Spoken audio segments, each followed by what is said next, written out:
What has been the most destructive lie in human history? The lead in this: gasoline is perfectly safe. Plastic is easily recyclable so long as the public does their duty to sort it and bring it to its designated waste area. This is, however, true of aluminum. Because of the way it is separated from ore, it actually costs 90% less energy to use recycled aluminum versus separating new metal. Pretty cool. Glass is also good to recycle because the sand useful for glass is a small percentage of the sand on the planet. Till that sand used to make glass is not just the same sand from the deserts and beaches all over the world. You could make glass with that sand, but it wouldn't be very stable. There is actually a global sand shortage that no one really talks about that's mainly caused by the construction industry. The sand needed for concrete is becoming more scarce, I believe, right? Is that the same in glass or different? It's the same. It's also used in cosmetics and other things, and all for the same reason, that it's rough and uneven, and I guess just better than desert sand. The wind smooths it out too much. The 1964 Surgeon General's report concluded that smoking cigarettes causes death and disease. However, in a 1971 television interview, the president of Philip Morris denied the health risks that pregnant women and their babies face, saying that it's true that babies born from women who smoke are smaller, but they are just as healthy as the babies born to women who do not smoke. Some women would prefer to have smaller babies. I knew a girl in high school who smoked while pregnant on purpose because she didn't want a fat baby. This was in the early 2000s. Joke's on her. Fat babies sleep through the night a lot better than the scrawny ones. The non-smokers' babies also don't have nicotine withdrawal. Neither do the smokers' babies if you let them keep smoking. Why give them pacifiers when you can give them Marlboro Reds? If your baby could talk, they would choose the refreshing taste of Marlboro Reds every time. Dude. I know you're just kidding, but that is really offensive. Everyone knows babies prefer the cool taste of menthols. Nestle, the baby killer scandal. They deliberately lied to mothers in developing countries to sell their baby formula, telling them that their own milk was nutritionally insufficient and their babies would be unhealthy if they continued to breastfeed them. The result of this marketing campaign was approximately 66,000 infant mortalities. Source: nbr.org. In addition to that, I remember reading that Nestlé actually gave away free formula to the new mothers long enough that they wouldn't be able to switch to breastfeeding. They went way beyond that.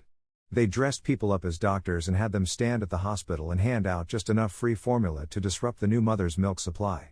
They offered architecture services to hospitals and then designed them to have the mother's ward far from the babies, also to disrupt milk supply. The baby eats constantly at first, and this is what triggers the body to start producing milk. Even a day or two of disruption and, for some women, that window of opportunity is gone. Here's an interesting dive into it. Hand out just enough free formula to disrupt the new mother's milk supply. Not only that, but in most cases the mothers didn't have access to clean water and had to make that formula with dirty water. Also, the formula was quite expensive, so people were diluting it to make it last longer, leading to malnutrition. And sometimes didn't have labels in the native language, so directions were unclear. It keeps getting worse. Reduc Nestle. The idea that we are separate and disconnected from each other in our environment. Edit, my first awards, thanks. Good timing, I guess, smile. One of the most insidious aspects of this, and the one I think people rebellious defense about the most, is that this separation is because we are masters of our environment. Which feeds into the notion that we can just technology our way through every problem, because after all, if we are separate from our environment, we aren't part of nature. In reality, we are so fundamentally interconnected to our environment and every part of it. We delude ourselves that we aren't, we separate ourselves from it, and I truly feel this damage goes far beyond just physical. I think it harms our social and mental health in very deep ways. If you don't have to care about your environment, take any responsibility or care for the basic parts of our world that we are interconnected to and rely upon, how can we connect with and care for others in deep and meaningful ways? It's built into our language too. We invented the words artificial and natural to distinguish whether or not humans are involved. They are not us. It was so much easier to blame it on them. It was bleakly depressing to think that they were us. If it was them, Then nothing was anyone's fault. If it was us, what did that make me? After all, I'm one of us. I must be. I've certainly never thought of myself as one of them. No one ever thinks of themselves as one of them. We're always one of us. It's them that do the bad things. Sir Terry Pratchett, Jingo. OxyContin isn't addictive. I was in a car accident, was given a prescription for OxyContin. Doc told me get off it as soon as you can manage your pain with over-the-counter drugs. I was on it for 10 days. 10 days. I experienced withdrawal symptoms when I quit. Same. I was in a car accident and had surgery on my hand. They gave me OxyContin after my surgery. I genuinely needed it because it was the worst pain I've ever experienced. I was on a heavy dose for 2 weeks when I stopped taking it. I had withdrawal symptoms. The first day was at my grandmother's funeral. People kept asking me if I was okay because I was snapping at everyone, twitching and shaking my legs and arms. And I was like, nope, I'm going through withdrawals apparently. Opiate withdrawal is hell. I am being 100% serious and sincere when I say that I was going through withdrawal so badly once that I was actually considering cutting off my own legs instead of going through one more second of restless legs. People, including myself, literally are convinced that unless they take more while going through withdrawals they will die. Every single time I see a new doctor I make myself tell them no opiates, ever. It started with me having to go to the emergency room for a back injury where they decided the best thing for me was for Dilaudid and sending me home with a script for Oxy. It ended with me smoking heroin in my car on work breaks. Never again. I haven't taken a narcotic pain pill in years, and I still remember the restless leg getting off of them. I recently had full mouth extractions and bone grafts for implants without pain pills, and it was better than the hell of withdrawing from something I still pretty much needed. Sugar isn't the problem, it's fats. Let's make everything fat-free, just triple the sugar content.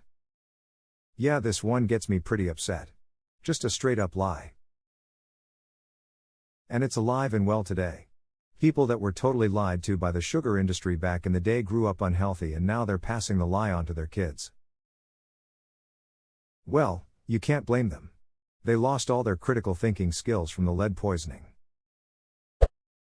A specific historical example: in 1843, a man called Hong Xiuquan claimed to be the younger brother of Jesus.